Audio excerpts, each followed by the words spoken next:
Hello hello ప్రభు అయిన యేసుక్రీస్తు వారి దివ్యమైన నామంలో మీకు శుభాలు తెలుపుతున్నాను. గత 2 రోజులు దేవుని వాక్యాన్ని ఎంతో మనం విన్నాం. ఈ ఉదయకాలం మనం బలలో పాల్గొక ముందుగా దేవుని వాక్యాన్ని చూసుకుందాం. మత్తయి సువార్త 24వ అధ్యాయం. మత్తయి సువార్త 24వ అధ్యాయం.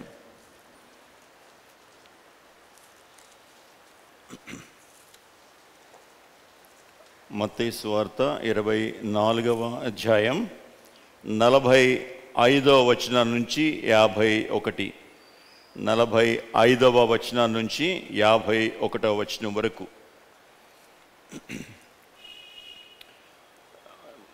నేను చదువుతున్నాను, గమనించండి. యజమానుడు తన ఇంటి వారికి తగిన వేళ అన్నము పెట్టుటకు వారి పైన ఉంచిన నమ్మకమైన వాడును బుద్ధిమంతుడునైన దాసుడు ఎవడు? యజమానుడు వచ్చినప్పుడు ఏ దాసుడు ఇలాగూ చేయుచుండుట అతడు కనుగొనునో ఆ దాసుడు ధన్యుడు. అతడు తన యావదాస్తి మీద వానిని ఉంచునని మీతో నిశ్చయముగా చెప్పుచున్నాను. అయితే దుష్టుడైన ఒక దాసుడు నా యజమానుడు ఆలస్యము చేయుచున్నాడని తన మనస్సులో అనుకుని తన తోడి దాసులను కొట్ట మొదలుపెట్టి త్రాగుబోతులతో తినుచు త్రాగుచూ ఉంటే ఆ దాసుడు కనిపెట్టని దినములలో వాడనుకొనని ఘడియలోనూ వాని యజమానుడు వచ్చి వానిని నరికించి వేషధారులతో కూడా వానికి పాలు నియమించును. అక్కడ ఏడ్పును పండ్లు కొరుకటియు ఉండును. ప్రార్థన చేసుకుందాం. సర్వోన్నతుడైనటువంటి సర్వశక్తి గల కృపగల తండ్రి, మహా జ్ఞానం కలిగిన దేవ, మీ పాదాల ముందు సాగిలపడుతున్నాం. మాకు గొప్ప దుర్గం, ఆశ్రయ దుర్గమైన దేవ, నేను దాగు చోటుగా నాకున్నటువంటి దేవ, సాతాను నుండి, నా శత్రువుల నుండి నన్ను కాపాడిన దేవ, నా ఆశ్రయపురంగా కూడా ఉన్న దేవ, మీ పాదాల ముందు సాగిలపడుతున్నాను. మీకంటే భద్రత లోకంలో ఎక్కడుంటుంది? మీరిచ్చే భద్రతే అద్భుతం. మీ చేతిలో నుండి ఎవరు నన్ను అపహరించలేరని చెప్పిన దేవుడవు. న్యాయవంతుడమైన ప్రభువు, నమ్మకమైన దేవుడవు, యథార్థవంతుడమైన ప్రభువు. మీలాంటి వాడు ఇంకొకడు లేడు. మీకు మీరే సాటి. ఈ ఉదయకాలాన మీ పాదాల ముందు సాగిలపడుతూ మీ ప్రజల మధ్యలో నేను కూడా మిమ్మల్ని ఆరాధించడానికి, మీ వాక్యాన్ని పంచుకోవడానికి ఇచ్చిన అవకాశాన్ని బట్టి మీకు స్తుతులు.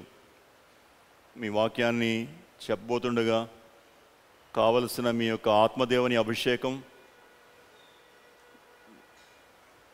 మీ అధికారం దయచేయమని ప్రార్థించుకుంటూ మాతో మాట్లాడమని మా ప్రభు రక్షకుడు యేసుక్రీస్తు వారి దివ్యనామంలో ప్రార్థించి వేడుకొనుచున్నాం తండ్రి. ఆమెన్. విశ్వాస జీవితానికి ఆయువు పట్టు లాంటివి 3 ఉన్నాయి. దేవుని వాక్యంలోనే అవి ఉన్నాయి. విశ్వాసం, నిరీక్షణ, ప్రేమ. నిరీక్షణ అంటే ఒక అద్భుతమైనటువంటి అనుభవం కోసం వేచి ఉండడం. దాన్ని మనం అనుభవించడానికి అది మనకి ఇంకా రాలేదు, అది రాబోతుంది, భవిష్యత్తులో జరగబోతుంది. దానికోసం వేచి ఉండడం, దాన్ని అనుభవించడం కోసం ఎంత శ్రమైనా ఎంత బాధైనా ఓర్చుకోవడానికి సిద్ధపడ్డాం. అయితే ఈ అనుభవం భవిష్యత్తులో జరుగుతుంది. ఇది జరుగుతుందో లేదో తెలియదు. అయితే జరుగుతుందని చెప్పిన వాని మాట మీద నమ్మకం ఉంచి ఆ మాటకు లోబడి జీవించడమే విశ్వాసం. విశ్వాసంతో నిరీక్షణ కలిగి రాబోయేటువంటి ఆ యొక్క అద్భుతమైనటువంటి అనుభవాన్ని అనుభవించడానికి ఆటంకంగా ఉండే ప్రతి శ్రమను కష్టాన్ని ఓర్చుకుంటూ సహించుకుంటూ మనల్ని ముందుకు నడిపించేది ప్రేమ, దేవుని ప్రేమ, దేవుణ్ణి మనం ప్రేమించే ప్రేమ. ఈ మూడు మన విశ్వాస జీవితానికి ఆయువు పట్టు లాంటివి. దేవునికి మనం లోబడ్డానికి మనల్ని బలవంతం చేసేది దేవుని పట్ల మనకున్న ప్రేమ. లోబడ్డానికి, చెప్పిన మాట వినడానికి మనకి సహాయం చేసేది దేవుని మీద మనకున్నటువంటి ప్రేమ. ఈ బలవంతం చేసేటువంటి ఈ ప్రేమకు కారణం ఆయన్ని ఎరగడం, చెప్పిన వానిని ఎరగడం.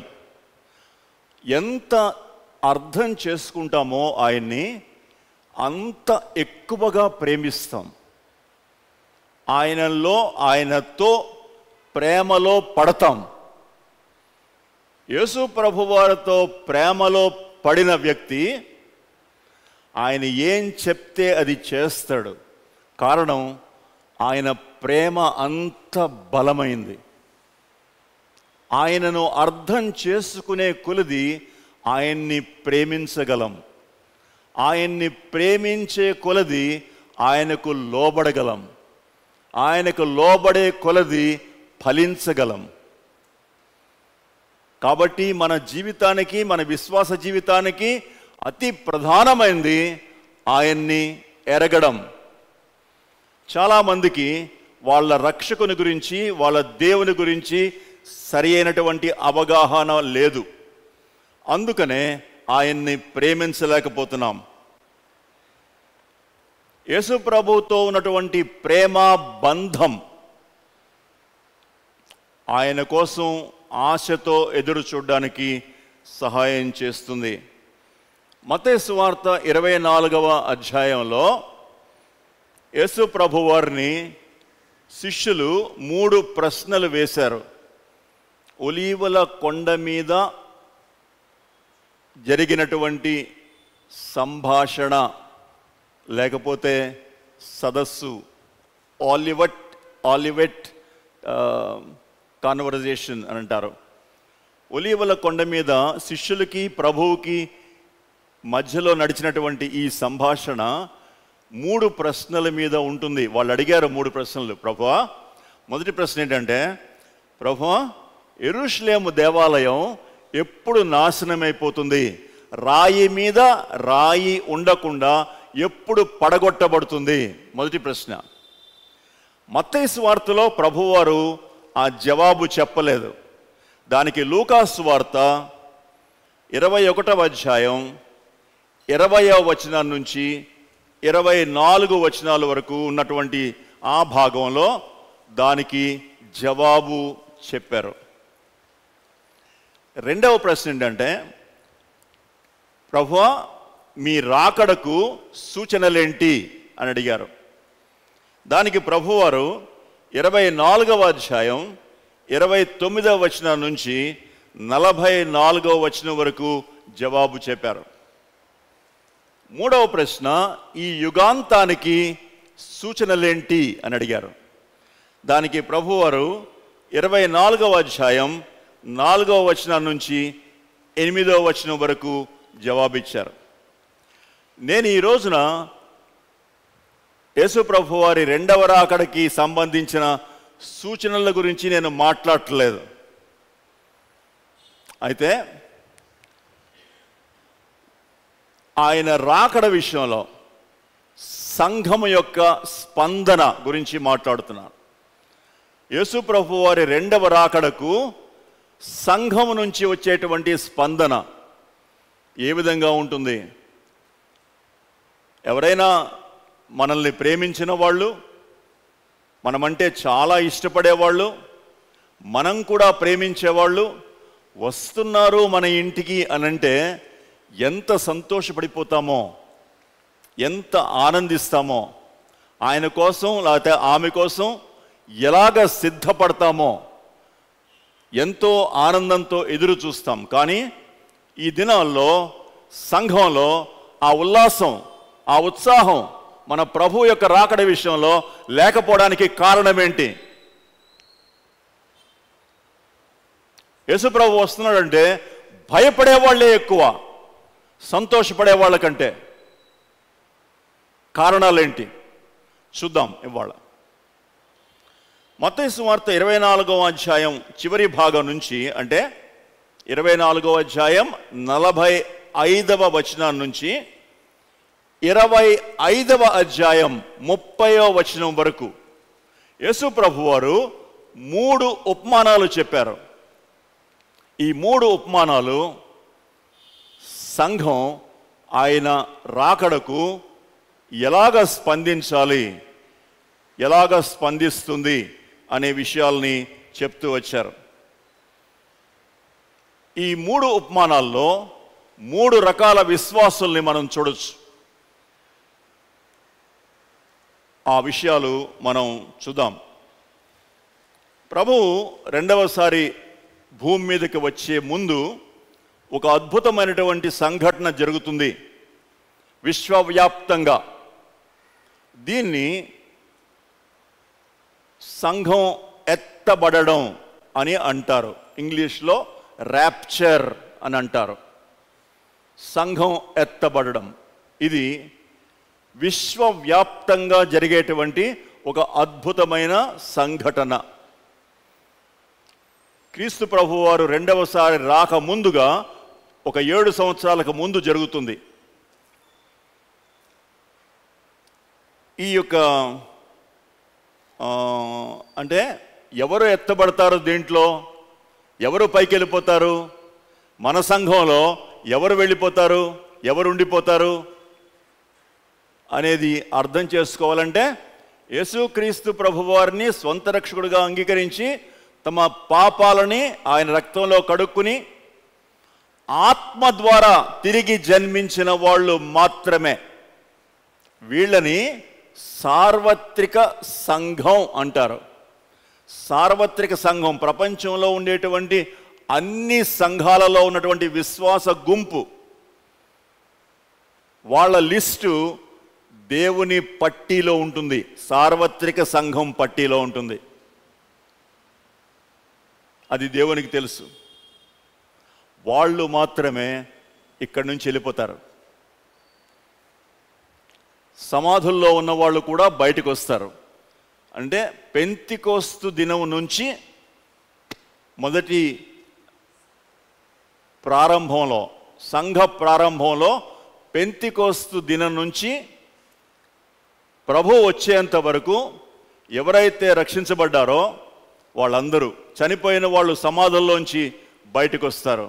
బ్రతికి ఉన్న వారికి మహిమ దేహాలు వస్తాయి, సమాధుల్లో ఉన్న వాళ్ళకు కూడా మహిమ దేహాలు వస్తాయి. ఒక్కసారిగా వాళ్ళందరూ కూడా మధ్యాకాశంలోకి వెళ్ళిపోతారు. ఆ మధ్యాకాశంలో వెళ్ళిపోయిన తర్వాత వారందరూ కూడా క్రీస్తు న్యాయపీఠం అనే దాని ముందు నించుంటారు. ఈ క్రీస్తు న్యాయపీఠం అనేది బహుమానాలు ఇచ్చేటువంటి స్థలం.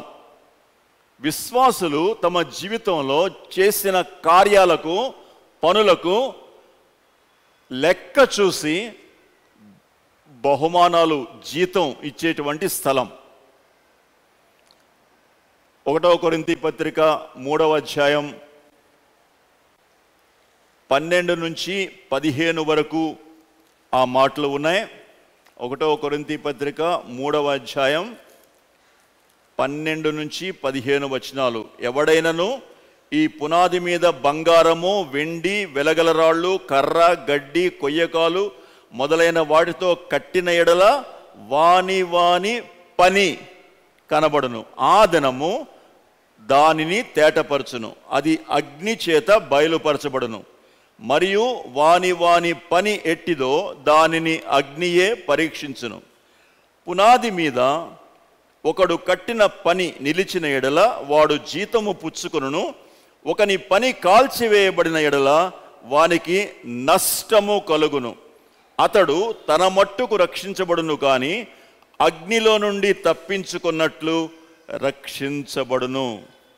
2 కొరింథీ పత్రిక 5వ అధ్యాయం 10వ వచనంలో కూడా ఈ మాట ఉంది. 2 కొరింథీ 5:10. కావున ఈ దేహమందునను దేహమును విడిచినను ఆయనకి ఇష్టమై ఉండవలనని మిగిలి అపేక్షించున్నాం. 10వ వచనం, ఎందుకనగా తాను జరిగించిన క్రియల చొప్పున అవి మంచివైనను సరే చెడ్డవైనను సరే దేహముతో జరిగించిన వాటి ఫలమును ప్రతివాడు పొందునట్లు మనమందరము క్రీస్తు న్యాయపీఠం ఎదుట ప్రత్యక్షము కావలెను. ఈ ప్రభు చెప్పినటువంటి అంటే 24వ అధ్యాయం 45వ వచనం నుండి 25వ అధ్యాయం 30వ వచనం వరకు ప్రభు 3 ఉపమానాలు చెప్పారు. అందులో మొదటి ఉపమానం 24వ అధ్యాయం 45 నుంచి 51వ వచనం వరకు నేను ఇప్పుడు చదివాను. ఆ భాగంలో ఇక్కడ మనకి 2 రకాల సేవకులు కనిపిస్తారు. ఈ భాగం ఎవరికి అంటే సంఘంలో ఉండేటువంటి బాధ్యత వహించేటువంటి పెద్దలకి, వారికి సంబంధించిన ఉపమానం ఇది. ఇది సంఘంలో ఉన్నటువంటి బాధ్యత వహించేటువంటి పెద్దలకు ఎలాంటి న్యాయపీఠం దగ్గర ఏమి జరుగుతుంది అనేది ఇక్కడ ఈ ఉపమానంలో ఉంటుంది. ఇక్కడ వీటిని ఏమన్నారంటే ఇక్కడ దేవుని ఇంటివారు లేకపోతే విశ్వాస గృహమునకు చెందినవారు అని వీరి గురించి ఉంది. విశ్వాస గృహానికి చెందినవారంటే దేవుని ఇంటికి సంబంధించిన వారు. మనమందరం విశ్వాస గృహానికి చెందిన వాళ్ళం. ప్రతి సంఘంలో కూడా దేవుడు ఈ విశ్వాస గృహానికి చెందినటువంటి ఈ యొక్క సంఘంలో పని జరిగించడానికి, పరిచర్య చేయడానికి కొంతమంది పెద్దలను ఏర్పాటు చేసుకుంటాడు. ఇది ఆత్మీయ నాయకత్వం. ఆత్మీయ నాయకత్వం దేవుడు ఇచ్చేటువంటి ఒక బాధ్యత. దేవుడిచ్చేటువంటి ఒక బాధ్యత. పెద్దలు లేనటువంటి సంఘం నూతన నిబంధన సంఘంగా అది ఎంచబడదు. తప్పకుండా పెద్దలు ఉంటారు. వాటిని సేవకులు అంటారు, కాపరులు అంటారు, పెద్దలు అని కూడా అంటారు. పెద్దలకు దేవుడు పరిచర్య అప్పగిస్తాడు. పెద్దలుగా ఉండడం అనేది చాలా సీరియస్ బిజినెస్. సహోదరుల్లో కూడా పెద్దలు ఉంటారు సహోదరుల పరిచర్య చేయడానికి. సహోదరుల్లో కూడా పెద్దలు ఉంటారు సంఘ బాధ్యతలు చేయడానికి. 24వ అధ్యాయంలో చూడండి, 24వ అధ్యాయం 45వ వచనం, యజమానుడు తన ఇంటి వారికి అంటే సంఘంలో ఉండే వాళ్లకు తగిన వేళ అన్నము పెట్టుటకు వారి పైన ఉంచిన నమ్మకమైన వాడు బుద్ధిమంతుడైన దాసుడు. కొంతమందిని దేవుడు సంఘంలో అధికారంలో ఉంచుతాడు, పైన ఉంచేవాడు. ఇది దేవుడు చేసే పని. ఎందుకంటే ఇది దేవుని సంఘం. దేవుని సంఘంలో నాయకత్వం దేవుడే ఇస్తాడు. నాయకత్వాన్ని చేతిలోకి తీసుకోవడం అనేది ప్రమాదకరం. స్వంత శక్తితో నాయకత్వాన్ని లాక్కోవడం అనేది భయంకరమైనటువంటి నేరం. దేవుడే ఇస్తాడు. దేవుడు ఇచ్చినటువంటి ఈ నాయకత్వాన్ని దేవుడు జాగ్రత్తగా పరీక్షిస్తాడు. ఎందుకు ఇస్తాడు నాయకత్వాన్ని? చూడండి అక్కడ ఏముందో, తగిన వేళ అన్నము పెట్టుటకు. పెద్దల యొక్క ప్రధానమైనటువంటి బాధ్యత ఏంటంటే సంఘాన్ని పోషించడం. తగిన వేళ అన్నము పెట్టుట. తగిన వేళ, ఏ పూట ఏమి పెట్టాలి, ఏ రోజున ఎలాంటి ఆహారం ఇవ్వాలి, సంఘంలో ఉన్నటువంటి విశ్వాసులు ఆరోగ్యంగా ఉన్నారా లేదా, ఆత్మీయమైన ఆరోగ్యంతో ఉన్నారా లేదా, ఎక్కడైనా అనారోగ్యత వస్తుందా, లేకపోతే పెట్టేటువంటి ఆహారంలో లోపం ఏమైనా ఉందా, సరైనటువంటి ఆహారం వెళ్తుందా లేదా, ఇవన్నీ కూడా పెద్దలు చూడవలసిన బాధ్యత. ఇక్కడ విస్మరిస్తే, బాధ్యత విస్మరిస్తే కఠినమైన చర్యలు తీసుకుంటానని దేవుడే చెప్పాడు. కాబట్టి పెద్దల యొక్క పరిచర్య చాలా చాలా తీక్షణమైన సీరియస్ బిజినెస్. సంఘాన్ని పెద్దలు సరి అయినటువంటి ఆహారంతో పోషించకపోతే దేవుడు శిక్ష విధిస్తానని చెప్పాడు. కాబట్టి పెద్దలైనటువంటి వారు మరొకసారి వారి జీవితాలని, వారి యొక్క పోషణ విధానాన్ని సమీక్షించుకోవాల్సిన అవసరం ఎంతైనా ఉంది. ఎలాంటి ఆహారం సంఘానికి పెడుతున్నాం? కేవలం బాధ్యత అప్పగించారు, దేవుని వాక్యం చెప్పమన్నారు కాబట్టి చెప్తున్నారా? దేవుని సన్నిధిలో వేచి ఉండి, దేవుని దగ్గర కనిపెట్టి, దేవుడిచ్చినటువంటి సందేశాన్ని సంఘానికి పెడుతున్నారా? ఎలాంటి ఆహారం ఏ వేళలో పెట్టాలి? తగిన వేళలో పెట్టడం.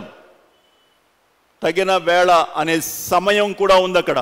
సమయానికి, సందర్భానికి తగినటువంటి వేళ అని అర్థం. ఎలాంటి ఆహారం పెడుతున్నాం? ఎలా తెలుస్తుంది? సంఘం బలంగా ఉందో లేదో అనేది ఎలా తెలుస్తుంది? వాళ్ళ ఆత్మీయమైన ఎదుగుదల ఎలా తెలుస్తుంది?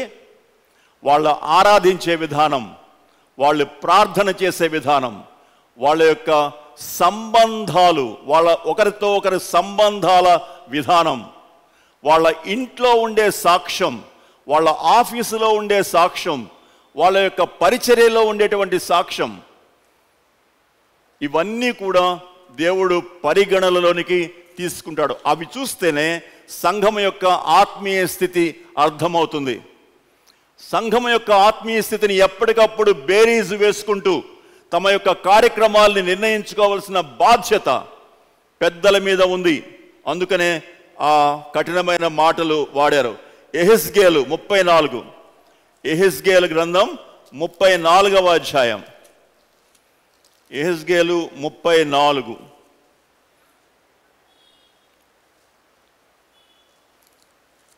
2-6 నేను చదువుతున్నాను. నరపుత్రుడా, ఇశ్రాయేలీల కాపరుల గురించి ఈ మాటలు ప్రవచింపుము.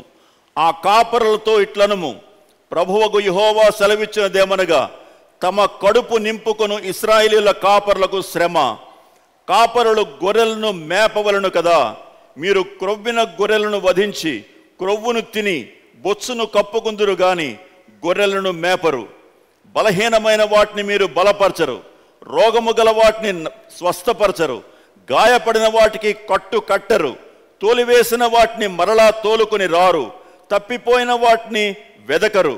అది మాత్రమే కాక మీరు కఠిన మనస్కులై బలాత్కారముతో వాటిని ఏలుదురు. కాబట్టి కాపరులు లేకయే అవి చెదిరిపోయాను. చెదిరిపోయి సకల అడవి మృగములకు ఆహారమాయను. దాని గురించి నేను ఇంకా వివరించి చెప్పక్కర్లేదు. కాపరులు లేకపోతే పెద్దలు ఇలాగ వ్యవహరించడానికి కొన్ని కారణాలు కూడా ఆ ఉపమానంలో చెప్పారు. కాపరులు ఇలాగ వ్యవహరించడానికి కారణాలు మత్తయి సువార్త 25వ అధ్యాయం 24వ అధ్యాయం 48వ వచనం. ఈ కాపరులో 2 రకాల కాపర్లు ఉన్నారు, అదే 2 రకాల దాసులు ఉన్నారు. ఒక రకం వాళ్ళు నమ్మకమైన వారు, బుద్ధిమంతులైనటువంటి దాసులు ఉన్నారు. వాళ్ళు దేవుని పరిచర్య, దేవుని బాధ్యత నమ్మకంగా నెరవేరుస్తున్నారు. మరి ఒక గుంపు ఉన్నారు, వాళ్ళు కూడా పెద్దలే. ఈ గుంపు వాళ్ళు ఏం చేస్తారంటే 48, దుష్టుడైన దాసుడు యజమానుడు ఆలస్యము చేయుచున్నాడని మనస్సులో అనుకుని, మొట్టమొదటి లక్షణం దేవుని రాకడను సంశయించేవాళ్ళు, ఆలస్యం చేస్తున్నాడు అనుకునేవాళ్ళు. ఇప్పుడు రాడు దేవుడు, ఇప్పుడు రాడు, ప్రభు రెండవ రాకడ ఇప్పుడు కాదు, తర్వాత ఎప్పుడో. దేవుని రాకడ గురించినటువంటి అవగాహన లేనటువంటి పెద్దలు. అది దేవుని భయాన్నించి మనల్ని దూరం చేస్తుంది. రెండవ విషయం తన 48వ వచనం, తన తోడి దాసులను కొట్ట మొదలు పెట్టి, తోటి పెద్దలతో కలహం, అభిప్రాయ భేదాలు, ఒకరితో ఒకరు ద్వేషభావాలు. మూడవది, త్రాగుబోతులతో త్రాగుచూ ఉంటే, లోక సంబంధమైనటువంటి భోగాలు, లోక సంబంధమైన భోగాలు 2 ఉన్నాయి దాంట్లో. ఒకటి తినడం, 2 త్రాగడం. ఇది ఇప్పుడు లోకము యొక్క ట్రెండ్, తినడం, త్రాగడం. ఎక్కడ చూసినా బార్లు, ఎక్కడ చూసినా ఫుడ్ కోర్ట్లు. తినడం, తాగడం అనేది ఈ లోక సంబంధమైనటువంటి ట్రేడ్ మార్క్. అది విశ్వాసులు, అందులో దాసులైన వాళ్ళు తినడం, త్రాగడంలో చాలా జాగ్రత్త వహించాలి. మితం అనేది చాలా చాలా అవసరం. ఏమి తింటున్నాం, ఎంత తింటున్నాం అనేది చాలా జాగ్రత్తగా ఉండాలి. మితిమీరి తినడం పాపం. బిల్లీ గ్రహం గారు రాసిన పుస్తకంలో 7 భయంకరమైన పాపాల్లో తిండిబోత్తనం కూడా ఉంది. చాలామంది విశ్వాసుల్లో ఇది పాపముగా ఎంచబడదు.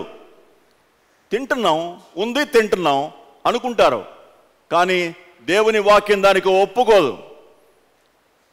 4వ విషయం, ఇది 4వ విషయం. మొట్టమొదటిది ఆయన రాకడ గురించినటువంటి సరైన అవగాహన లేకపోవడం, తోటి పెద్దలతో విభేదాలు, కలహం, లోక సంబంధమైన భోగాలు. 4వది తిండిపోత్తనం. ఇవి వీరి యొక్క అలసత్వానికి గుర్తు. 2వ గుంపు, ఒక గుంపు నమ్మకమైన బుద్ధిగల దాసులు, 2వ గుంపు బుద్ధి లేని, నమ్మకత్వం లేనటువంటి దాసులు. వాళ్ళ గురించి ఇంకో మాట కూడా ఉంది, వేషధారులు, యథార్థత లేనివారు, యథార్థ ప్రవర్తన లేనివారు వేషధారులతో కూడా వారికి పాలు నియమిస్తారు. వాళ్ళను నరికించి, వీళ్ళు ఇప్పటికే మహిమ దేహాలతో ఉన్నారు, లేపబడ్డారు. ప్రభువు యొక్క సింహాసనం మీద, క్రీస్తు న్యాయపీఠం ముందు ఉన్నారు. కాబట్టి నరికించి అంటే వాళ్ళని ఏదో చంపేస్తామని కాదు, వాళ్ళకి రావాల్సినటువంటి బహుమానాలు తక్కువైపోతాయి, వాళ్ళకి రావాల్సినటువంటి మెప్పు తక్కువైపోతుంది, వాళ్ళకి రావాల్సినటువంటి పరిచర్య తక్కువైపోతుంది. సాతానుడు మన దగ్గర నుంచి 2 విషయాలు దొంగిలిస్తాడు. వాడు దొంగ, దోచుకునివాడు అని యోహాను సువార్త 10వ అధ్యాయంలో ఉంది. వాడు దొంగ, దోచుకునివాడు. వాడు మన దగ్గర నుంచి దోచుకునేవి 2. మన దగ్గర నుంచి రక్షణను దోచుకోలేడు, రక్షణను వాడు తీసివేయలేడు. అయితే వాడు రెండు విషయాలు దోచుకుంటాడు. ఒకటి రక్షణానందం, రక్షణలో వచ్చేటువంటి ఆనందం, దేవునితో కలిసి నడుస్తున్నప్పుడు వచ్చేటువంటి ఆనందాన్ని వాడు తీసేస్తాడు. ఎప్పుడు? పాపాన్ని మనతో చేయించి. రెండవది, మనకి రావాల్సినటువంటి నిత్యమైన బహుమానం, జీతం కట్ చేసి పారేస్తాడు, దొంగిలిస్తాడు. మనకి రావాల్సినటువంటి జీతాన్ని వాడు దొంగిలిస్తాడు. పాపాన్ని మనలో ఈ 4 కారణాల వల్ల మనం చెయ్యవలసినటువంటి బాధ్యతను చెయ్యకపోతే మెప్పు రాదు, పరిచర్య రాదు, బహుమానాలు రావు. చాలా చాలా దుఃఖపడతాం, నష్టము జరుగుతుంది అనుంది 1 కొరింథీ పత్రిక 3వ అధ్యాయం 15వ వచనంలో. నష్టపోతాం, అగ్నిలో నుంచి లాగబడినట్లు లాగబడతాం. రెండవ ఉపమానం 25వ అధ్యాయం 1 నుంచి 13 వచనాలు. ఈ 13 వచనాల గురించి మనకు తెలుసును. వీటిని 10 మంది కన్యకలు ఉపమానం అంటాం. ఈ 10 మంది కన్యకలు పెండ్లి కుమారుని ఎదుర్కోవడానికి వెళ్ళినటువంటి, స్వాగతం పలికేటువంటి కన్యకలు. ఇశ్రాయేలీల్లో పెండ్లి 2 భాగాలుగా ఉంటుంది. మొదటి భాగంలో పెండ్లి కుమార్తె ఇంటికి పెండ్లి కుమారుడు అతని యొక్క స్నేహితులు వెళ్ళి పెండ్లి కుమార్తె యొక్క తల్లిదండ్రుల ఇంటి నుంచి పెండ్లి కుమార్తెను తీసుకుని వస్తారు పెండ్లి కుమారుడి ఇంటికి. ఆ తర్వాత పెండ్లి కుమారుడు పెండ్లి కుమార్తె కలిసి విందు భోజనానికి వెళ్తారు పెండ్లి కుమారుని ఇంటి దగ్గర. ఇది ఇశ్రాయేలీల్లో పెండ్లి జరిగేటువంటి తంతు. పెండ్లి కుమార్తెని పెండ్లి కుమారుడు యొక్క స్నేహితులు తీసుకొస్తారు. ఆ తర్వాత పెండ్లి కుమారుడి ఇంటికి విందుకు వెళ్తారు. ఈ 25వ అధ్యాయం ఈ ఉపమానంలో ప్రభు రెండవ భాగానికి సంబంధించిన సందర్భం. పెండ్లి కుమార్తె వచ్చేసింది, పెండ్లి విందుకు వెళ్తున్నారు. పెండ్లి కుమారుడు పెండ్లి కుమార్తె పెండ్లి విందుకు వెళ్తున్నారు. ఇక్కడ 10 మంది కన్యకలు ఉన్నారు. వాళ్ళ దగ్గర దివిటీలు ఉన్నాయి. ఎవరు ఈ కన్యకలు? ఎవరి దివిటీలు? ఏమి ఆ నూనె సంగతి ఏంటి?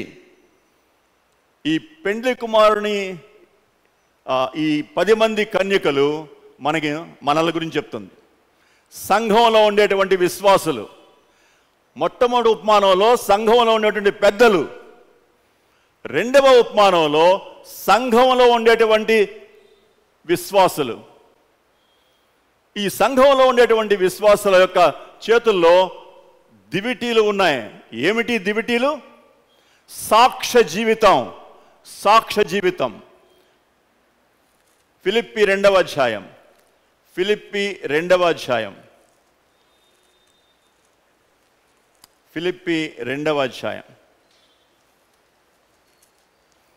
మీరు 14వ వచనం 14-15 మీరు మూర్ఖమైన వక్రజనము మధ్య నిరపరాధులను నిష్కలంకులను అయిన అనింద్యులునైన దేవుని కుమారులు అగునట్లు సణుగులు సంశయములు మాని సమస్త కార్యములను చేయుడి. అట్టి జనము మధ్యను మీరు జీవవాక్యమును చేతపట్టుకొని లోకమందు జ్యోతుల వలె కనబడుచున్నారు. విశ్వాసుల యొక్క సంఘంలో ఉండే విశ్వాసుల యొక్క బాధ్యత ఏంటంటే, నువ్వు నేను బయటికి వెళ్తే ఒక కాగడా వెళ్తున్నట్లు ఉండాలి, ఒక దివిటి వెళ్తున్నట్లు ఉండాలి. ఈ దివిటి నుంచి కాంతి వస్తూ ఉంటుంది. లోకమంతా చీకటి, ఇదంతా చీకటి లోకం, పాపంతో నిండిన లోకం, వక్రజనం. నువ్వు నేను వెళ్తా ఉంటే మనలోంచి దేవుని యొక్క వెలుగు ప్రకాశించాలి. ఎలా వస్తుంది? దేవుని యొక్క ఆత్మ అనేటువంటి నూనె, దేవుని యొక్క వాక్యం రెండు కలిసి మన జీవితంలోంచి బయటికి రావాలి. దేవుని యొక్క వాక్యాన్ని, దేవుని యొక్క ఆత్మ మనలోంచి జరిగిస్తాడు. దేవుని ఆత్మతో సహకరించినప్పుడు, దేవుని ఆత్మ దేవుని వాక్యానికి గుర్తు నూనె. ఈ నూనె ఎవరిలో ఉంటుంది? ఆత్మదేవుడు ఎవరిలో ఉంటాడు? రక్షించబడిన వారిలో మాత్రమే ఉంటాడు. ఆత్మదేవుడే రక్షించబడ్డావా లేదా అనే దానికి గుర్తు. ఎఫెసీ పత్రిక 2వ అధ్యాయం, ఎఫెసీ పత్రిక 1వ అధ్యాయం 13వ వచనం.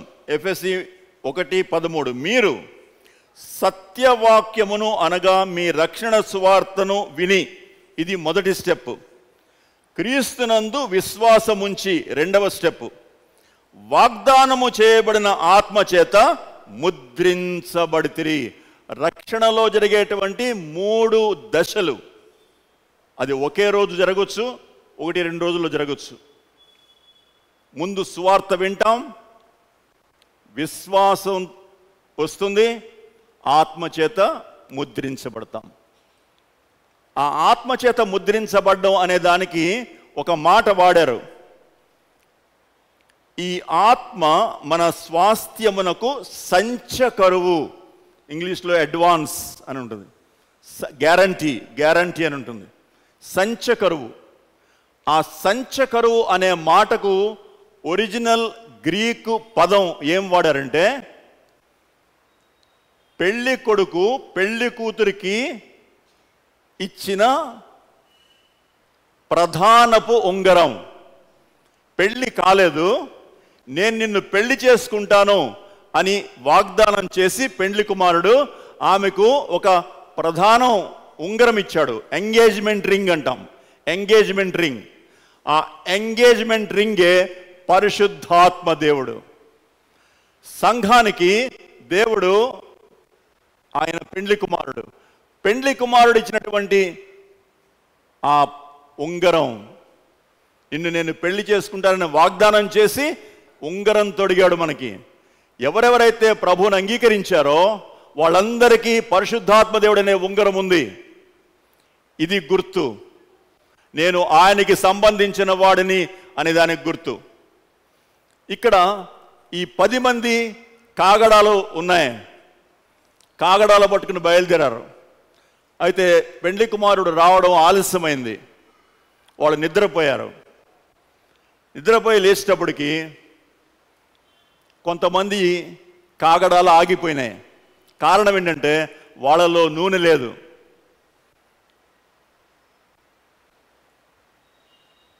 వాళ్ళలో నూనె లేదు. వాళ్ళు అనుకున్నారు మేం కూడా సంఘంలోనే ఉన్నాం కదా. వాళ్ళకు కొన్ని మాటలు అర్థమైనాయి. సంఘంలో ఎన్నో రోజుల నుంచి వస్తున్నప్పుడు యేసు ప్రభు వారి యొక్క రాకడ గురించి ఎన్నో విషయాలు విన్నారు. యేసు ప్రభు వారి రక్షణ గురించి, ఆయన రక్తంలో ఉండేటువంటి క్షమాపణ గురించి వాళ్ళు విన్నారు. వాళ్ళకి సంగతులు తెలియక కాదు, వాళ్ళకి సంగతులు తెలుసును. కానీ ప్రభువును స్వంత రక్షకుడుగా వాళ్ళు అంగీకరించలేదు. ఆత్మదేవుని ద్వారా తిరిగి జన్మించలేదు. నూతన పరచబడేటువంటి కార్యం వారిలో జరగలేదు. వాళ్ళు అనుకున్నారు మేం కూడా విశ్వాసులమే అనుకున్నారు. అయితే ఎప్పుడు తెలిసింది? ప్రభు వచ్చినప్పుడు వాళ్ళకి అర్థమైంది. తలుపులు వేయబడ్డాయి. తలుపులు వేసేశారు. వీళ్ళు లేటుగా వచ్చారు. తలుపులు వేసిన తర్వాత తలుపులు తట్టారు. అయ్యా అయ్యా మాకు తలుపులు తీయండి అంటే ప్రభు ఏమన్నాడు తెలిసినా? అసలు మీరు ఎవరో తెలీదు. మీరు ఎవరో నాకు తెలియదు. నాకు మీకు సంబంధం లేదు. మీరెప్పుడు నన్ను అంగీకరించలేదు. అంగీకరించాను అనుకున్నారు. సంఘానికి వచ్చినంత మాత్రం చేత నన్ను అంగీకరించినట్లు కాదు.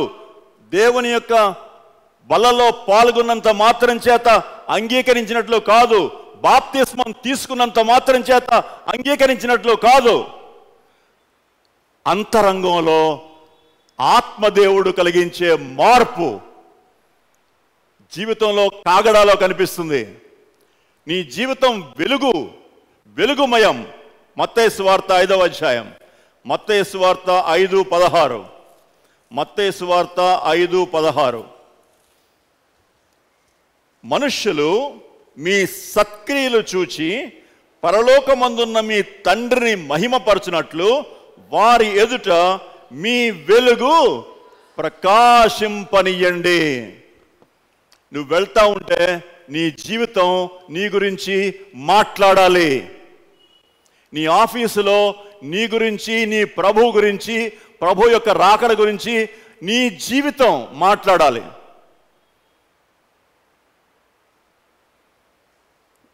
ప్రభు రాకడ గురించి నా జీవితం ఎలా మాట్లాడుతుంది?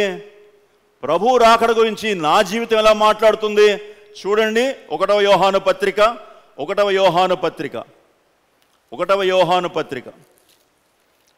అధ్యాయం, 1వ యోహాను పత్రిక 3వ అధ్యాయం 3వ వచనం. ఆయన యందు ఈ నిరీక్షణ పెట్టుకున్న ప్రతివాడు. ఏ నిరీక్షణ? 222వ పేజీ, 3వ అధ్యాయం 3వ వచనం. ఆయన యందు ఈ నిరీక్షణ పెట్టుకున్న ప్రతివాడు. పై వచనంలో ఉంటుంది, ఆయన వచ్చినప్పుడు ఆయనలాగా మారిపోతాను, ఆయన్ను పోలి ఉంటాను అనేటువంటి నిరీక్షణ పెట్టుకున్న ప్రతివాడు ఏం చేస్తాడంట? తన్ను తాను పవిత్రునిగా కాపాడుకుంటాడు. ఎక్కడ? ఇంట్లో, ఆఫీసులో, సంఘంలో, బయట, ఎక్కడ ఉన్నా అక్కడ పవిత్రంగా కాపాడుకుంటాడు. తన్ను తాను పవిత్రంగా కాపాడుకుంటాడు. ఎందుకయ్యా నువ్వు లంచం తీసుకోవు అంటే, నా ప్రభు వస్తున్నాడు, ఆయన నాకు బహుమానం ఇస్తాడు. ఎందుకు మీరిద్దరూ నీ భర్త ఇంత వేధిస్తూ ఉంటే ఎందుకు ఆయనకి లోబడి ఉంటావు? నా ప్రభు వస్తాడు, నాకు బహుమానం ఇస్తాడు. ఎందుకు మీ పొరుగువాడు నిన్నింత కష్టపెడతా ఉంటే అతని మీద కోర్టుకెళ్ళు, లేకపోతే అతనితో తగులాడో, ఓర్చుకుంటాను, నా ప్రభు నాకు బహుమానం ఇస్తాడు. ఏం చెప్తున్నాం మనం? ఏం చెప్తున్నాం? ఆయన వస్తున్నాడు. దేవుని యొక్క రాకడ కోసం సాక్ష్యం ఇవ్వడం. నీ జీవితం, నా జీవితం ఒక కాలే దివిటీలాగా దేవుని యొక్క రాకడ గురించినటువంటి సాక్ష్యం ఈ లోకానికి ఇవ్వకపోతే దాని అర్థం ఏంటంటే, లోపల నూనె లేదు. కొంతకాలం నటించాం, ఉన్నట్లే నటించాం, అందరిలాగే మాట్లాడాం. కానీ పరీక్ష వచ్చినప్పుడు, సంఘం ఎత్తబడే సమయంలో సగం మంది మిగిలిపోయారు. బుద్ధి గల సాక్షులు, బుద్ధి లేని సాక్షులు. 2వ ఉపమానంలో మనం నేర్చుకునేది బుద్ధి గల సాక్షులు, బుద్ధి లేని. ఎందుకు వీళ్ళని బుద్ధి లేని సాక్షులు అన్నారు? వీళ్ళకి తెలుసు సంగతులు, ప్రతి వారం వింటూనే ఉన్నారు. ఆయన బలలో పాల్గొనేటప్పుడు ఒక మాట మనం చదువుతాం, ఏంటి? ఆయన వచ్చు వరకు ఆయన మరణమును ప్రచురిస్తారు. ప్రతి వారం ఆయన వస్తాడు. ఆయన వచ్చేంత వరకు ఇది ఉంటుంది. ఆయన యొక్క రాకడ గురించి మాట్లాడుతుంది. వీళ్ళకి తెలుసు. తెలిసినా కూడా ప్రభువుని వాళ్ళు అంగీకరించలేదు. అంగీకరించకుండానే మేం కూడా విశ్వాసులమే అనుకుంటూ జీవించారు. నిజమైన నూనె లేదు వాళ్ళలో. అందుకనే ఆ రోజున విడిచిపెట్టబడ్డారు. 3వ ఉపమానం 25వ అధ్యాయం 14 నుంచి, మత్తయి సువార్త 25వ అధ్యాయం 14 నుంచి 30 దాకా. 14 నుంచి 30, 25వ అధ్యాయం. ఈ ఉపమానం పేరేంటి? తలాంతుల ఉపమానం. సండే స్కూల్ వాళ్ళని అడిగితే చెప్తారు, కథంతా చెప్తారు. ఏంటి ఆ కథ? ఒక యజమానుడు ఉన్నాడు. యజమానుడు దూరదేశం వెళ్తున్నాడు. తన దాసుల్ని పిలిచాడు, 3 దాసుల్ని పిలిచాడు. తన దాసులు అన్నాడు. ఒకరికేమో 5 తలాంతులు ఇచ్చాడు, ఒకరికి 3 తలాంతులు ఇచ్చాడు, ఒకరికి 1 తలాంతు ఇచ్చాడు. పోయి వ్యాపారం చేయండి, నేను మళ్ళీ వస్తాను, లెక్క చూసుకుంటాను అన్నాడు. 5 తలాంతులు ఎవరికిచ్చాడు?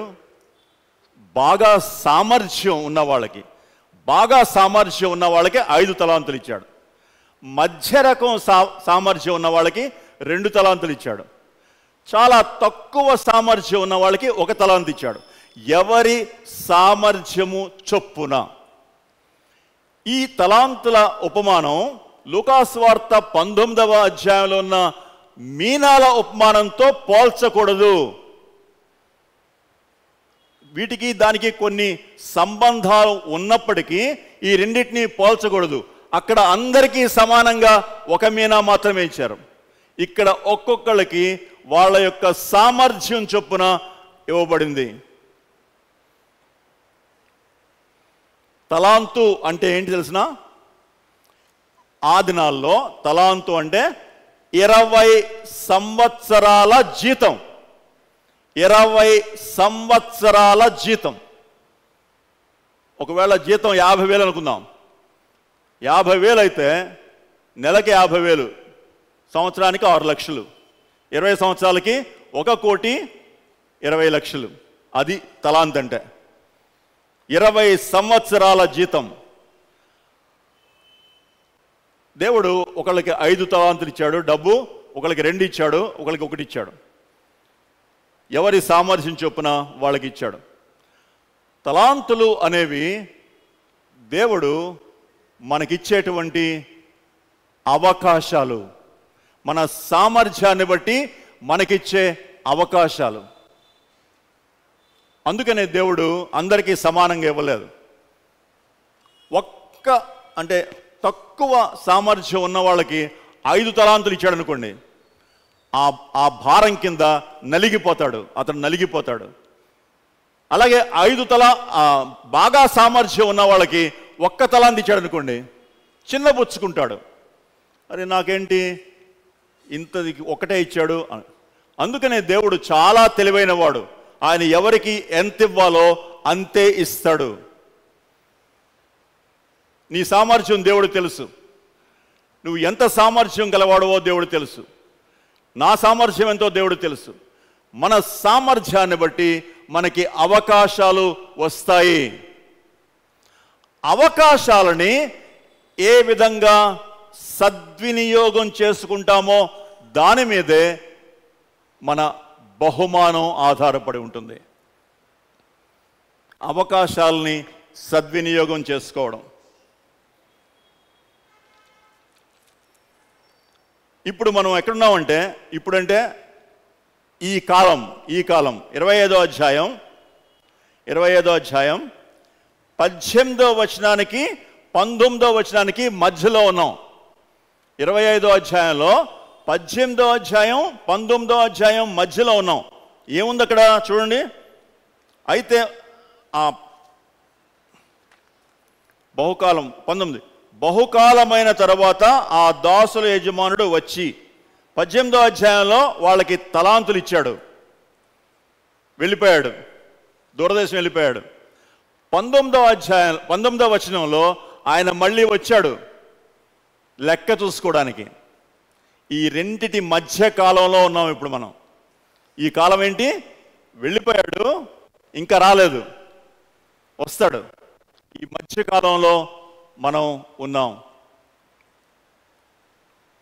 మన దగ్గర నుంచి దేవుడు ఏం కోరుతున్నాడు? అభివృద్ధి.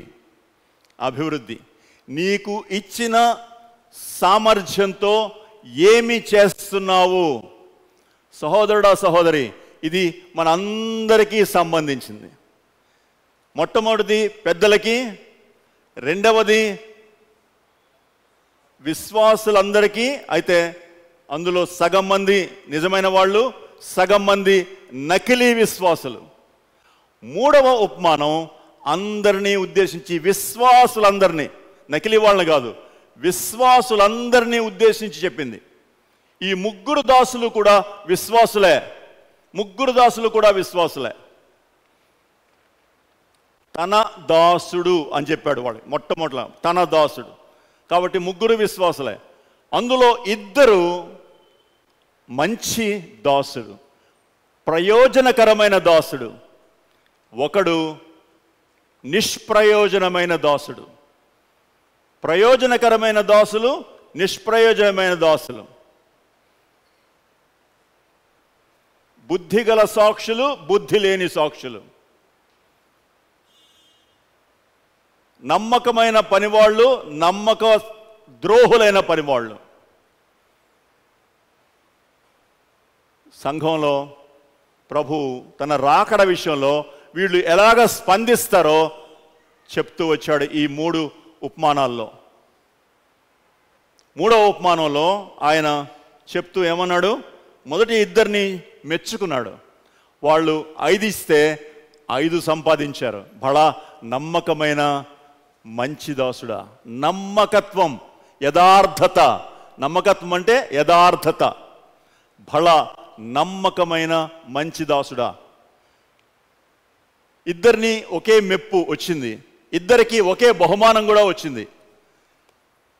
ఎంత సంపాదించావని కాదు, ఎంత శాతం. 2కి 2 ఇచ్చాడు 100%, 5కి 5 ఇచ్చాడు 100%. ప్రపోర్షన్.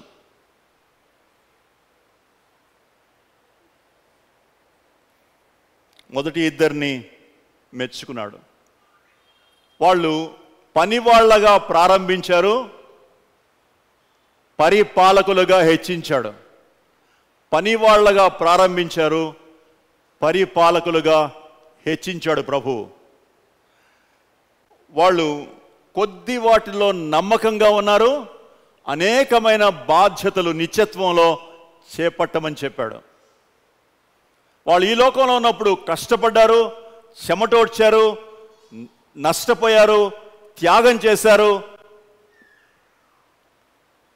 అక్కడికి వెళ్ళిన తర్వాత నిత్యమైన సంతోషం, నిత్యమైన సుఖం, నిత్యమైన ఆనందంలోనికి వాళ్ళు వెళ్ళిపోయారు.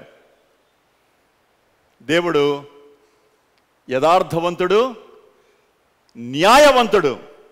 ఆయన ఒక్క పిసర కూడా నీకు న్యాయం తప్పించడు. నువ్వు ఎంత పని చేస్తే దానికి 100 రెట్లు ఎక్కువ ఇస్తాడు. 100 రెట్లు. అంత న్యాయవంతుడు ఆయన. ఇందాక ఆరాధనలో మనం చూసాం ఆయన ఎంత న్యాయవంతుడో. వీళ్ళు ఓర్చుకున్నారు, సహించారు, కష్టపడ్డారు, చెమటోడ్చారు, వద్దనుకున్నారు, కొన్ని నష్టపోయారు, అందరితో ఎగతాళి చేయించుకున్నారు. అయితే ఒక రోజు వచ్చింది, ప్రభు అన్నాడు, బడా నమ్మకమైన మంచి దాసుడా అని మెచ్చుకున్నారు. 3వ వ్యక్తి, ఇతనికి కూడా ఒక తలాంతి ఇచ్చాడు దేవుడు. ఇతని సామర్థ్యం అంతవరకే. ఈ వ్యక్తి తన సామర్థ్యాన్ని బట్టి 1 ఇస్తే ఇతను ఏమనుకున్నాడంటే భూమిలో దాచిపెట్టాడు. ఎందుకు దాచిపెట్టాడు తెలిసిన? ఇతనికి భయం. యజమానుడంటే భయం. ఎంత భయం అంటే యజమానుడు కఠినుడు. యజమానుడు కఠినుడు. యజమానుడి దగ్గర ప్రేమ లేదు. యజమానుడు చాలా కఠినంగా వ్యవహరిస్తాడు. పెట్టకుండానే తీసుకురమ్మంటాడు. అక్కడ ఏముండదు, తీసుకురా అంటాడు. ఇది ఇది ఇది పెట్టకూడదు, ఇక్కడ ఉంది తీసుకురా అంటాడు. పెట్టకుండానే తీసుకురమ్మంటాడు. విత్తకుండానే కోసురమ్మంటాడు. నాకు తలాంతులు ఇవ్వలేదు, పని చేయమంటాడు. నాకు వాళ్ళకి 2 ఇచ్చాడు, ఇంకొక అతనికి 5 ఇచ్చాడు, నాకు 1 ఇచ్చాడు, పని చేయమంటాడు. ఎలా సాధ్యమవుతుంది? ఎందుకైనా మంచిది ఆ ఒక్కదాన్ని జాగ్రత్తగా దాచిపెట్టి ఇచ్చేస్తాను అనుకున్నాడు. అలాగే చేశాడు. ప్రభు ఏమన్నాడు తెలిసిన? సోమరివైన చెడ్డదాసుడా. అతడు అనుకుని పాపం చేయలేదు. ఏ పని చేయకుండా ఉండే పాపం చేశాడు. ఏ పని, సంఘంలో ఏ పని చేయకుండా పాపం చేశాడు. సంఘంలో ఏ పని చేయకుండా ఉండడం అనేది ఒక పాపం. అది ప్రభు చెప్పాడు. నువ్వెందుకు సోమరివై ఏ పని చేయకుండా? నీకు ఒక తలాంతు ఉంది, ఆ తలాంతుని నువ్వు జాగ్రత్తగా వాడుకోవాలి. నువ్వు ఏ పని చేయకుండా ఉండేటువంటి పాపం చేశావు. ఏ పని చేయకపోతే నీ దగ్గర ఉండే తలాంతు కూడా పోగొట్టుకునేటువంటి ప్రమాదం ఉంది. ఇతని తలాంతు తీసి ఇంకొక అతనికి ఇచ్చారు.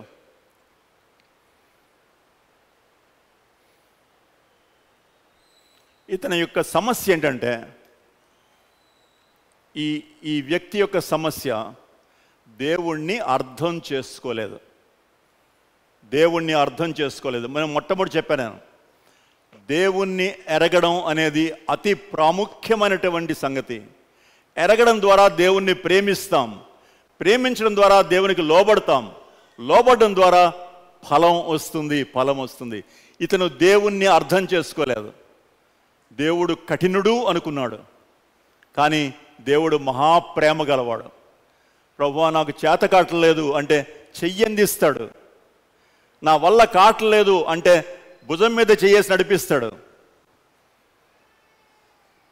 ప్రభువా ఓర్చుకోలేకపోతున్నాను అంటే ఓరిమిస్తాడు. ఎంత ప్రేమ గలవాడో ఆయన అర్థం చేసుకోలేదు. దేవుణ్ణి అర్థం చేసుకోకపోతే ఆయన్ని ప్రేమించలేం. దేవుణ్ణి అర్థం చేసుకునే కొలది ప్రేమించడం మొదలు పెడతాం. ఇదిగో ఆయన అర్థం చేసుకోవడానికి దేవుడిచ్చిన గ్రంథం. ఎంత చదివితే అంత అర్థమవుతాడు. ఎంత అర్థమైతే అంత ప్రేమిస్తాం. ఎంత ప్రేమిస్తే అంత లోబడతాం. ఎంత లోబడితే అంత ఫలం వస్తుంది. అర్థం చేసుకోవడం ప్రధానం. ఇతనికి అర్థం కాలేదు, అర్థం చేసుకోవడానికి ప్రయత్నించలేదు. ప్రభు ఏమన్నాడు? నేను పెట్టని దానిని తీసుకునే కఠినుడునా? పెట్టని దానిని విత్తని దానిని కోసేటువంటి వాడునా? అంత కఠినుడునా? దేవునికి మనం లోబడేట్లుగా చేసేది దేవుని యందల భయం కాదు, దేవుని మీద ప్రేమ. అందుకనే దేవునితో ప్రేమలో పడండి. దేవునితో ప్రేమలో పడదాం. నువ్వు నేను యేసు ప్రభుతో ప్రేమలో పడదాం. పిచ్చి ప్రేమలో పడదాం. ప్రేమలో పడితే అర్థమవుతుంది, ఆ ప్రేమలో పడిన వ్యక్తి కోసం ఏమైనా చేయగలం. ప్రేమలో పడదాం. ప్రభుతో మాట్లాడదాం. ప్రభు చెప్తాడు. ఆయన ఎంత మంచివాడో అర్థమవుతుంది. అప్పుడే ఆయన కోసం ఫలించగలం. వెలుపలి చీకట్లోనికి అనే మాట ఉంది అక్కడ. ఈ ఐదుగురు కాదు, ఈ సోమరి అయినటువంటి చెడ్డదాసుని గురించి 30వ వచనం 25-30. మరియు పనికి మాలిన ఈ దాసుని వెలుపలి చీకట్లోనికి త్రోసివేయుడి. వెలుపలి చీకట్లో ఏముంది? ఇది నరకం కాదు. బహుమానం పోయింది, పరిచర్య పోయింది, నిత్యత్వంలో ఉండే పరిచర్య పోయింది, మెప్పు పోయింది, అంతస్తు పోయింది. దుఃఖంతో అక్కడ ఇలాంటి వాళ్ళు చాలామంది ఉన్నారు. ఈ వెలుపలి చీకట్లో ఇలాగ పోగొట్టుకున్న వాళ్ళు చాలామంది ఉన్నారు. వాళ్ళ దగ్గరికి పంపించండి. ఆ గుంపులో పడండి. నువ్వు నేను ఆ గుంపులో ఉండకూడదు. మనం ప్రభువా ఇదిగో అని చెప్పి ఆయనకి ఇవ్వాలి. మీ అందరికీ ఒకటి జ్ఞాపకం చేస్తున్నాను. ఇంకో 10 రోజుల్లో మీ అందరికీ ఫలం సంపాదించుకునేటువంటి ఒక వెల్లువ వస్తుంది. ఏం తెలిసినది? VBS. ఎంతమందిని సంపాదించుకుంటే అంతమందిని సంపాదించుకోవచ్చు. చిన్నపిల్లలు యేసు ప్రభుని రక్షకుడిగా అంగీకరించేటువంటి అద్భుతమైనటువంటి ఏజ్ 5 నుంచి 12 వరకు. 5 నుంచి 12 సంవత్సరాల వయసు మధ్యలో వాళ్ళు ప్రభువుని చాలా సంతోషంగా అంగీకరిస్తారు, సులభంగా అంగీకరిస్తారు. వాళ్ళని దేవుడు మీ చేతుల్లో పంపిస్తున్నాడు. కోసుకోండి ఫలం అని పంపిస్తున్నాడు. మన ఇష్టం. 10 మందినా, 20 మందినా, 5గురినా, 8 మందినా, ఎంతమందిని VBSలకి వెళ్ళండి, పంట కోసుకోండి. ప్రతిరోజు మన కళ్ళ ముందు ఎన్నో అవకాశాలు జారిపోతూ ఉంటాయి, అలా వెళ్ళిపోతూ ఉంటాయి. బుద్ధి గల వాళ్ళు అవకాశాలని సద్వినియోగం చేసుకుంటారు, బుద్ధి లేని వాళ్ళు అవకాశాలని చేజార్చుకుంటారు. నిత్యత్వంలో బహుమానం ఉంది. ఆ బహుమానం మనకు అర్థం కాలేదు. ఇంకా భక్తులైన వాళ్ళు అర్థం చేసుకున్నారు. ఆత్మీయ నేత్రాలతోటి భక్తులైన వాళ్ళు ఆ బహుమానం ఏంటో అర్థం చేసుకున్నారు. బహుమానం అర్థం కాగానే అసలు ఈ లోకం వాళ్ళకి చెత్తలా కనిపించింది. చెత్త, నేను దీనికోసం ఇంతకాలం ప్రయత్నం, అసలు దీన్ని వదిలిపెట్టారు, దీనివైపు చూశారు. మోషే అన్నాడు, రాబోయే బహుమానం మీద దృష్టి ఉంచి దీన్ని విడిచిపెట్టాడు. ఐగుప్తు భోగాల్ని విడిచిపెట్టగలిగారు. భక్తులైన వాళ్ళు కంటికి కనబడినటువంటి బహుమానం మీద దృష్టి ఉంచారు. అందుకనే ఈ లోకం మీద వాళ్ళకి అంత ఆసక్తి లేదు. నీకు నాకు ఎందుకు ఆసక్తి అంటే అది కనబట్టలే, బహుమానం కనబట్టలేదు. పరలోకం బహుమానం కాదు, దయచేసి అలా ఆలోచించొద్దు. పరలోకం ప్రతి విశ్వాసికి ఉంది. పరలోకం గురించి భయపడద్దు. పరలోకం ప్రతి విశ్వాసికి పరలోకం ఉంది. బహుమానం బహుమానం బహుమానం. అందుకనే ప్రభు ఈ 3 ఉపమానాల్ని మనకు చూపించాడు. ఒక కథ చెప్పి ముగిస్తాను. చాలా కాలం క్రితం షాలోంలో ఒక అమ్మాయి పెళ్లి కుదిరింది. ఎంగేజ్మెంట్ అయింది. అబ్బాయి చదువుల కోసం దూరదేశం వెళ్ళాడు. 2 సంవత్సరాల లోపలే వస్తానని చెప్పాడు. అమ్మాయికి ఇంకా చిన్న వయసే కాబట్టి తల్లిదండ్రులు ఒప్పుకున్నారు. ఎంగేజ్మెంట్ అయిపోయింది. ఎంగేజ్మెంట్ రింగ్ కూడా ఇచ్చాడు. వెళ్ళిపోయాడు. వెళ్ళిపోయిన తర్వాత అమ్మాయికి ఉత్తరాలు రాయడం మొదలుపెట్టాడు. ఉత్తరాలు, ప్రతిరోజు ఉత్తరాలు వచ్చేవి. అమ్మాయి కూడా రాస్తూ ఉండేది. వాళ్ళిద్దరూ ఎంత దగ్గరైపోయారంటే ఒకరినొకరు గాఢంగా అమితంగా ప్రేమించుకున్నారు. వాళ్ళ పెళ్లి గురించి మాట్లాడుకున్నారు, వాళ్ళ భవిష్యత్తు గురించి మాట్లాడుకున్నారు, వాళ్ళ కలగబోయే బిడ్డల గురించి మాట్లాడుకున్నారు. చాలా చాలా దగ్గరైపోయారు, అన్యోన్యంగా అయిపోయారు. దూరంగా ఉన్నారు, పెళ్ళి ఇంకా అవ్వలేదు, కానీ ఎంతో నిష్కల్మషమైన ప్రేమతో ప్రేమించుకున్నారు. 2 సంవత్సరాలు దాటిపోయింది. 3వ సంవత్సరం కూడా దాటిపోయింది. 4వ సంవత్సరం కూడా దాటిపోయింది. తల్లిదండ్రులకి చాలా కష్టం వేసింది, భయం వేసింది. వస్తాడో రాదో తెలియదు. అమ్మాయి అంతలోకి గుంటూరుకి ఒక ఐఏఎస్ కలెక్టర్ గారు ట్రైనింగ్కి వచ్చాడు. పెళ్లి కాలేదు ఇంకా ఆయనకి పెళ్లి కోసం వెతుకుతున్నారు. ఎవరో ఈ అమ్మాయి గురించి చెప్పారు. చాలా అందంగా ఉంటుంది అమ్మాయి, చాలా అందంగా ఉంటుంది, చాలా నాజూక్గా ఉంటుంది. ఆ అమ్మాయిని చూపించారు ఆయనకి. నేను పెళ్లి చేసుకుంటానన్నాడు. తల్లిదండ్రుల దగ్గరికి వెళ్ళాడు. మీ అమ్మాయిని నేను పెళ్లి చేసుకుంటాను. వాళ్ళ ఇంటి వాళ్ళు వచ్చారు. తల్లిదండ్రులు అది క్యాన్సిల్ చేసుకుని ఆ అమ్మాయిని అతనికి ఇద్దామని అనుకున్నారు. ఆ అమ్మాయిని అడిగారు. ఆ అమ్మాయి అంది, నేను చేసుకోను. ఆయన వస్తాడు, తప్పకుండా ఆయన వస్తాడు, తప్పకుండా వస్తాడు. మేమిద్దరం ఎంత దగ్గరైపోయామంటే నేను ఆయనకి తెలుసు, ఆయన హృదయం నాకు తెలుసు. నేను మాత్రం చేసుకోను, ఆయన కోసం వెయిట్ చేస్తాను అని అంది. వెయిట్ చేస్తూనే ఉంది. ఇవాళ దాకా పెళ్లి కాలేదు. 31 సంవత్సరాలు అయింది. ఆమె పేరు మీకు తెలిసి ఈ పాటికి తెలిసే ఉంటుంది. ఆమె పేరు షాలోము. ఆయన వెయిట్ చేస్తున్న ఆయన పేరు మరియన్న కాదు, యేసన్న. షాలోమ్ మందిరం ఆయన కోసం ఎదురు చూస్తూ ఉంది. ఎదురు చూస్తారా? లేకపోతే వీళ్ళు లోకభోగాలు, సంతోషాలు, అంతస్తులు కోసం దేవునితో సంబంధం తెంచుకుంటారా? మీరే ఆ షాలోమ్, మీరే ఆ పెళ్లికు ఆ అమ్మాయి. యేసన్న కోసం వెయిట్ చేద్దామా? ప్రార్థన చేసుకుందాం.